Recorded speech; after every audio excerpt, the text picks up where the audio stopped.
ratio. Now, let's assume that I am an entrepreneur and I'm looking to start a restaurant, open up a new restaurant.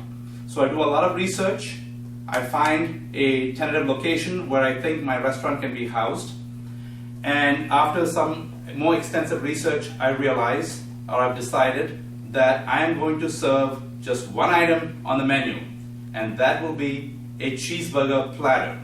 I am going to specialize in cheeseburger platters, and by gosh, I am going to be making the best cheeseburgers not just in town, but in the entire region.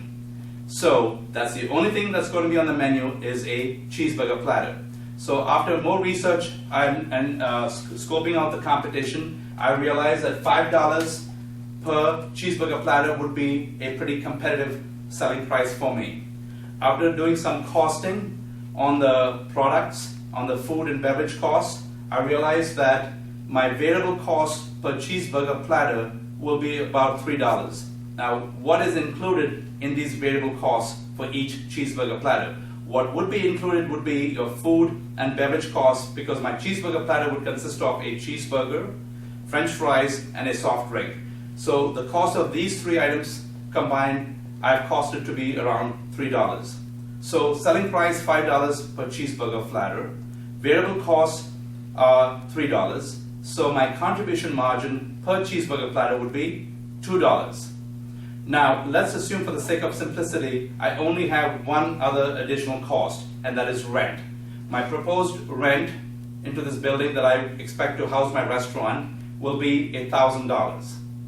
So my question to you then would be, how many cheeseburger platters must I sell to cover my rent costs?